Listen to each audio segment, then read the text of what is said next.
Aprenda tudo que você puder, coma a Bíblia. Se você puder, arranque as páginas e engula. Se você puder, vá para as escolas bíblicas, estude, leia. Mas quando ele chega, que ele dá aquela sopradinha no cangote, já era, irmão. Já era.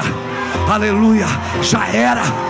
Já era. Você não consegue mais se organizar na sua mensagem. Ele faz nova todas as coisas. Aleluia. Eu estudo, eu escrevo, eu tenho pilhas e pilhas de esboços de mensagens. Cadernos são 37, tem um HD externo de apostilas que eu nunca publiquei. Mas eu não troco nada pelo cheirinho, sabe, na meia soquete dele. Eu não troco nada pela sala do trono, de entrar por baixo do trono assim e cheirar o pé dele. Eu não troco nada por esse ambiente, irmãos. São ali que ele começa a revelar as coisas profundas.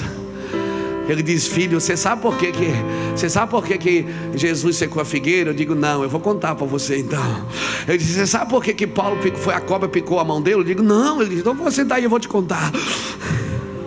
Essas coisas nenhum homem pode colocar em você. Maria, Maria, o que você está gerando é o céu que está te dando.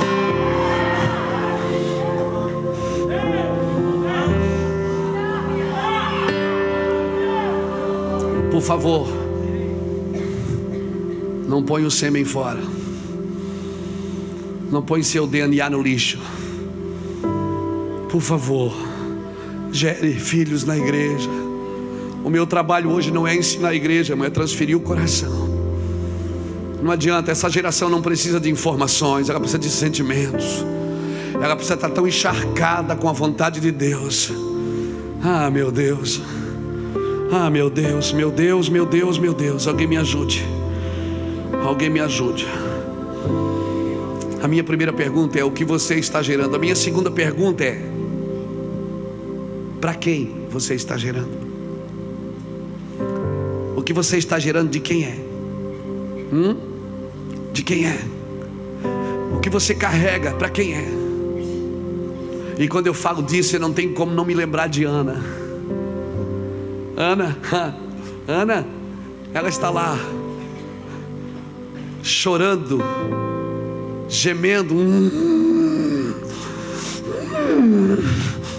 ao ponto de ser traduzida como uma mulher embriagada, doida, chapadona.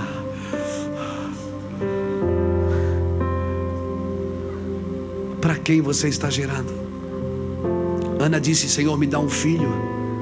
Se tu me deres um filho, eu te darei. Sabe o que me encanta? Ana me encanta, mas quem me encanta mesmo é Eucana, o marido de Ana. Porque o marido de Ana, ele tinha duas esposas, Ana e Penina. Penina gerava filhos, ele dava uma porção para ela. Ana, que não gerava, ele dava duas. Sabe que Eucana me faz lembrar? Eucana me faz lembrar aqueles líderes, aqueles pais espirituais que semeiam em pessoas que ainda não deram frutos, que celebram as sementes e não os frutos, que acreditam em pessoas antes que elas frutifiquem. Irmãos, quantas vezes eu já semeei em gente que não deu fruto. Eu já fiz algumas reuniões lá na igreja para mandar um menino lá embora da igreja. Quantas vezes eu fiz reunião na igreja com os líderes, com os pastores de governo, e todo mundo dizia: não, vou mandar ele embora. Não, o pastor está incomodando demais. Pastor, é terrível, pastor. Eu digo: vamos tentar de novo, vamos ajudar ele. Mas pastor, ele não é transformado. Eu digo: mas ele está transformando a gente. Nós estamos ficando mais queridos. Irmão, esse menino chegou da Alemanha semana passada. É o Felipe, o pastor Felipe hoje. Ele canta rap. Eu acabo de pregar, ele tem uma canção de rap. Ele está revolucionando, está pregando nos conselhos de pastores. O menino, ele usa uma camisa enorme, uma calça que aparece as orbas. Ele anda assim, ó. Ele parece um troglodita. Aí, pastor, aí, cara, beleza? Eu digo: beleza, mano. Eu já fiz algumas reuniões para esse menino ir embora da igreja. Hoje ele é o pastor Felipe e a pastora Josi está se preparando para ir morar em Nampula, na África. Vamos abrir uma escola num campo de refugiados de guerra, onde 95% de pessoas têm AIDS. E quando a pessoa tem AIDS, ela ganha 3 quilos de milho e uma lata de azeite da ONU. E tem pessoas pegando AIDS para ganhar comida. E o Felipe vai lá cuidar de uma escola. A esposa dele está estudando pedagogia para cuidar de crianças na África. Ele está fazendo rap, ele está no melhor momento do seu ministério. Já gravou 2 CDs, está explodindo no Brasil. Semana passada um grupo de pregadores, de pastores de Curitiba levou ele para a Alemanha para ministrar. Nós temos que aprender com Eucana a celebrar as coisas que ainda não geraram. Nós temos que aprender com Eucana. Eu vou dizer uma coisa para você: muita gente que está incomodando hoje, irmão, vai virar tomahawks, verdadeiros mísseis na mão do Senhor. Eu fico com a palavra do Duda aqui. Essas crianças são mísseis mesmo, são tomahawks. Ana, ela disse: o Senhor me der, eu te devolvo. Você quer gerar para o Senhor? Siga o caminho de Ana. Primeiro, ela fez um voto: se o Senhor me der, eu te dou. Segundo, ela se despejou no altar, ao ponto de ser confundida como uma doida, uma louca, embriagada. Você já orou com loucura, irmão? Ah, mas Deus não é surdo, mas você também não é mudo. Deus não precisa disso. Claro que não precisa, mas Ele gosta. Eu sei que Ele gosta. Porque o coração contrito e o espírito abatido não desprezará o Senhor. O Senhor não precisa desse griteiro, o Senhor não precisa dessa confusão toda, o Senhor não precisa dessa lamúria. Ah, meu Deus, ah, meu Pai. Ele não precisa, mas Ele gosta. Eu sei que Ele gosta. Irmão, tem coisa mais louca do que a oração? A oração é a coisa mais doida do mundo. Você está ali de joelho: oh meu Deus, oh meu Pai.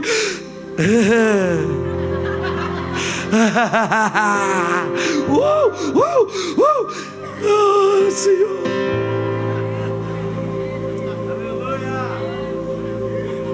Não, e a coisa mais louca do que falar com Deus é ouvir o que Ele está dizendo. Mais louco do que dizer algo para Ele é ouvir o que Ele diz. Não, e mais louco ainda é você chamar um amigo e dizer: cara, Deus falou comigo. Essa sintonia de céu e terra, irmão, isso é doideira, isso é loucura. Não tente entender isso com a sua mentalidade. Não tente entender isso. Deus vai pedir coisas que, se você consultar a carne, você não faz. Quantas ofertas a gente deixou de fazer porque consultou a carne?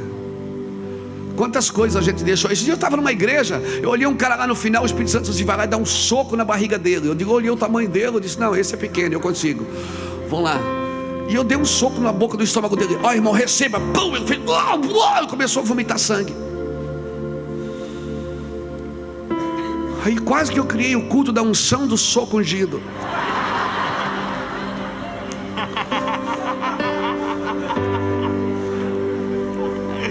Outro dia eu estava numa reunião e disse: câncer da cabeça, saia. No meio da mensagem assim, eu estou falando, veio assim na minha cabeça: câncer da cabeça. Eu disse: câncer da cabeça, saia. Uma criança começou a sangrar pelo ouvido. Não subestime o poder e a glória de Deus. O problema é que Deus fala, a gente diz: ai, está amarrado, eu não vou falar isso aqui, o que é que as pessoas vão pensar? Vão pensar que você é um desequilibrado, um louco varrido, um homem incontrolável pela terra. A terra não consegue te controlar.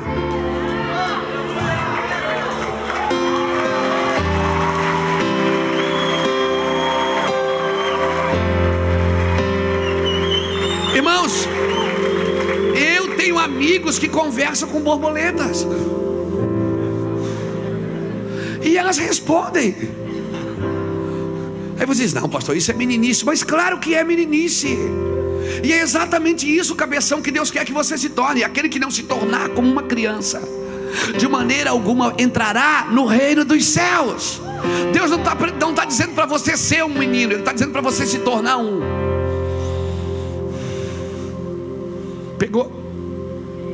Pegou no seu espírito? Então, primeiro, Ana fez um voto. Segundo, se despejou no altar. Terceiro, recebeu uma palavra profética e acreditou nela. Quando ele disse: então seja feito, mulher, segundo o teu coração, ela disse: amém. Pronto, na hora, enxugou as lágrimas, na hora, recebeu a palavra, acabou, mudou o ambiente. Quando Eli profetizou na hora, ela já enxugou e foi embora. Ela disse, e foi para cá, e foi para Siló, se deitou com seu marido e concebeu. Porque não adianta também você fazer voto, não adianta você se despejar no altar, ter palavras e não ter intimidade com Ele. Você só gera na intimidade, irmão. Aleluia. Quando eu lembro de Ana, eu faço sempre um paralelo de Ana com Raquel. Raquel era esposa de Jacó. E se você ler Gênesis capítulo 30, irmãos, você vai se assustar, porque Raquel está desesperada sem filho. Raquel olha para Jacó e diz, me dá filho, senão eu morro, porque eu não suporto mais ver a minha irmã Lia tendo filhos e eu não. A Bíblia diz que Jacó tinha duas esposas, Raquel e Lia. E quando a Bíblia fala de Lia, de Raquel, diz que Raquel era robusta. É uma palavra que Deus usou para chamar ela de linda, de bonita, de aparente. Mas quando a Bíblia fala de Lia, diz assim que Lia tinha o semblante caído. Deus, para não chamar ela de feia, disse que ela tinha o semblante caído, porque até para chamar de feia, Deus é lindo. Só que quando Deus percebeu que Jacó amava Raquel e desprezava Lia. Você já viu que Deus tem um negócio com os desprezados, irmão? Você já viu que Deus quer usar os feinhos? Diga para alguém que está do seu lado, você é feinho, mas Deus vai te dar vitória, irmão. Fala. Diz assim, você é feinho, mas você vai gerar. Ô feinho, você vai gerar, amém? Amém. Deus vai te usar. Aleluia. Deus tem um negócio, por isso, irmão, não pise em desprezado. Deus tem um negócio com os desprezados, irmãos, que aquelas pessoas que são jogadas na prateleira, são jogadas no canto. Deus tem um negócio com elas. Quando Deus começa a perceber que estão praticando injustiça com alguém, Deus vai lá e levanta aquilo. Não subestime, Ele levanta o pequeno do pó, do esterco ergue o necessitado, faz assentar com os príncipes do seu povo. Raquel, ela diz para Jacó, me dá filhos senão eu morro, porque eu não suporto mais ver minha irmã tendo filhos e eu não. Aí ela pegou Bila e disse assim, dorme aqui com a minha serva e gera filhos nela, para que ela dê os filhos para mim. Tem gente que para gerar, irmão, faz qualquer coisa para gerar. Por favor, não gere fora do tempo. Tem o tempo certo, você vai gerar. Por que Deus não te deu um filho ainda? Por que Deus não te abençoou ainda? Por que Deus não faz o que Ele tem que fazer? Porque o seu útero ainda não caberia tudo que Deus tem para fazer. Deus está esperando seus óvulos amadurecer. Deus está esperando você ter graça. Como você vai gerar se você ainda não pode amamentar?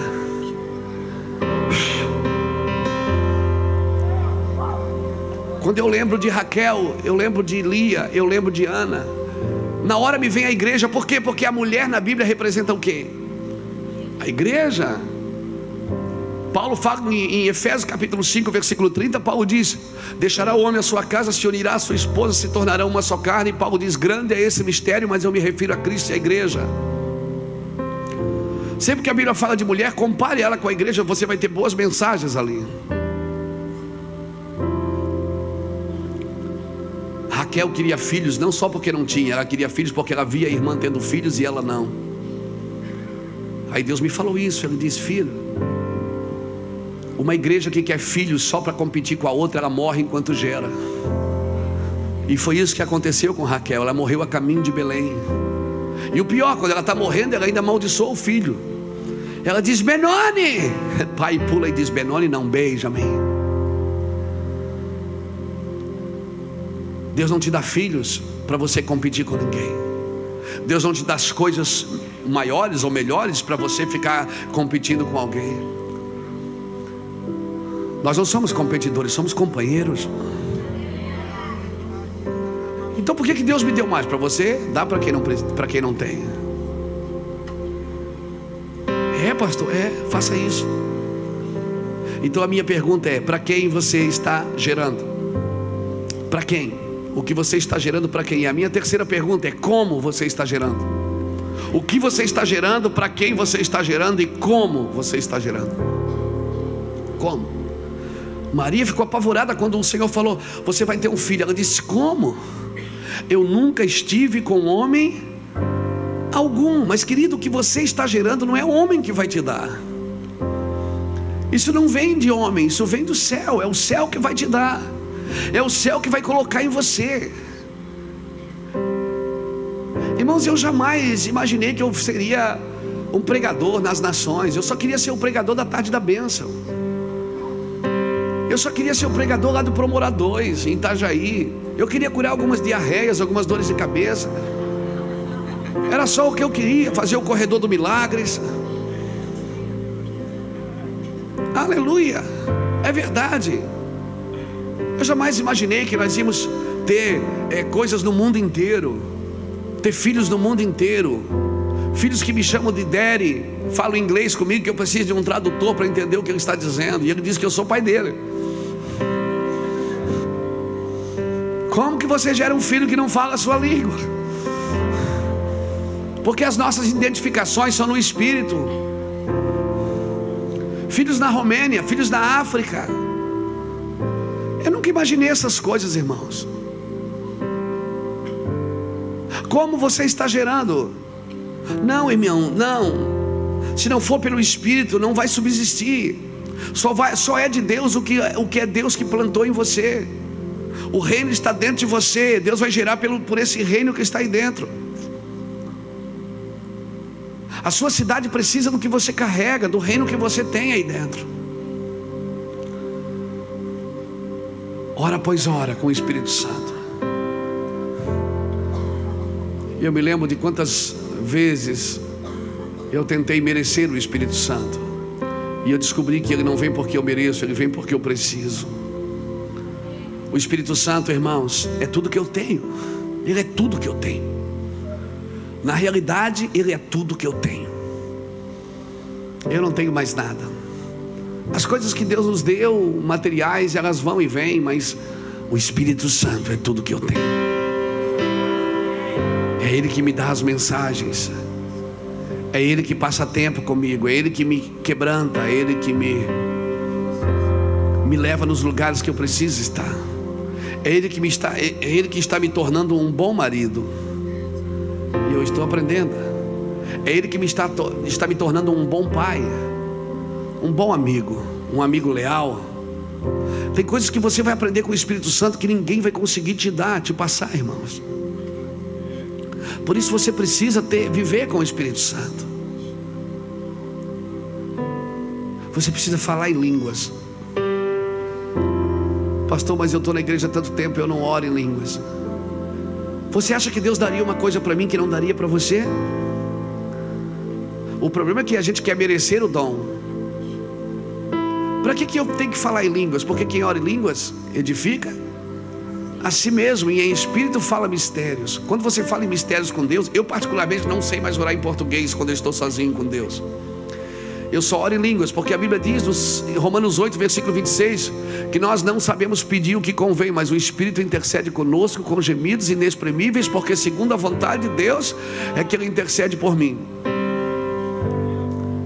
Amém? Tem alguém aqui orando? Então está aqui. O Espírito Santo, você não entende, a sua mente não entende, porque a mente é da terra, o Espírito é do céu. Uma coisa não penetra na outra, irmão. Os códigos da terra não penetram nos códigos celestiais. Por que você acha que Deus pegou tudo do céu e colocou aí dentro de você?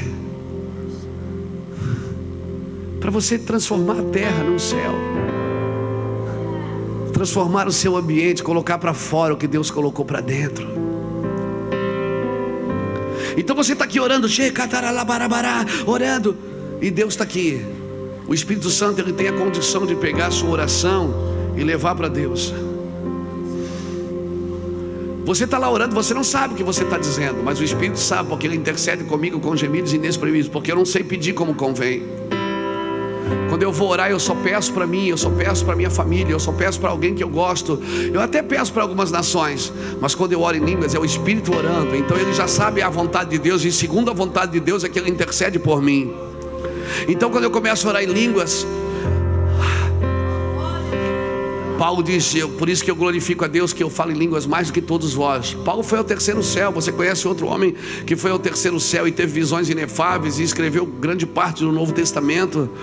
Escreveu coisas que até Pedro dizia: cara, o que Paulo escreve é tão difícil de entender. Oração em línguas. Oração em línguas é uma ferramenta de edificação. Quando você passa tempo,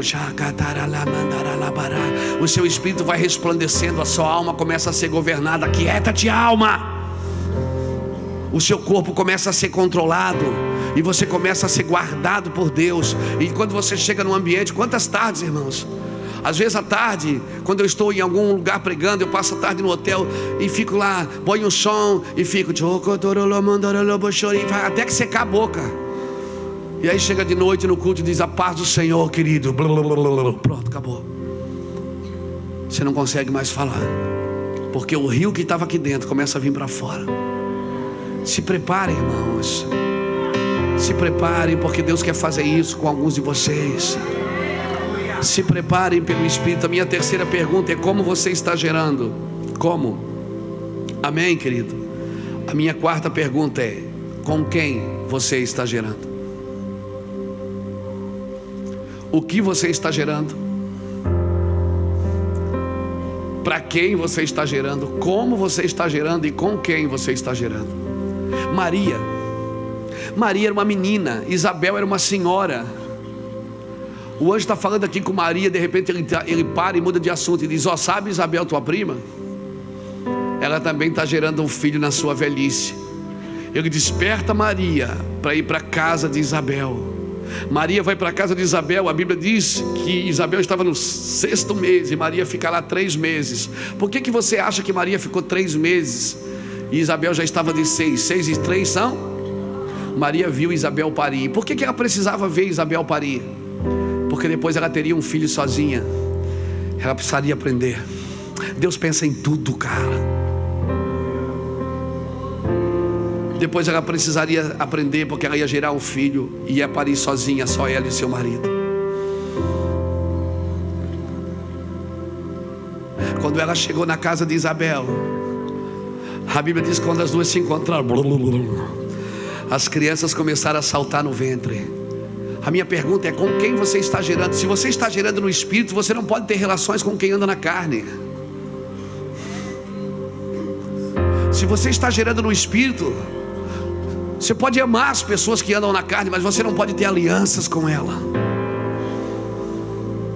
Irmão, eu ando com gente que quando eu encontro, salta criança. Eu ando com gente que está gerando o mesmo destino do que eu, que quando eu olho nos olhos dá vontade de chorar, dá vontade de abraçar, de beijar. Deus está unindo os homens que estão gerando o mesmo propósito. Deus está unindo em todo o Brasil os homens e as mulheres que estão gerando no mesmo propósito. Pastor, mas como é que vai ser? Identificação. Você vai andar com gente que se identifica. A sua roupa pode ser diferente, seu cabelo pode ser diferente, a sua forma de pregar pode ser diferente, mas vocês têm o mesmo destino. Sabe aqueles 300 homens que se identificaram com Gideão? Tinha 32 mil, mas só 300 se identificaram. E os 300 venceram a guerra com os medianitas.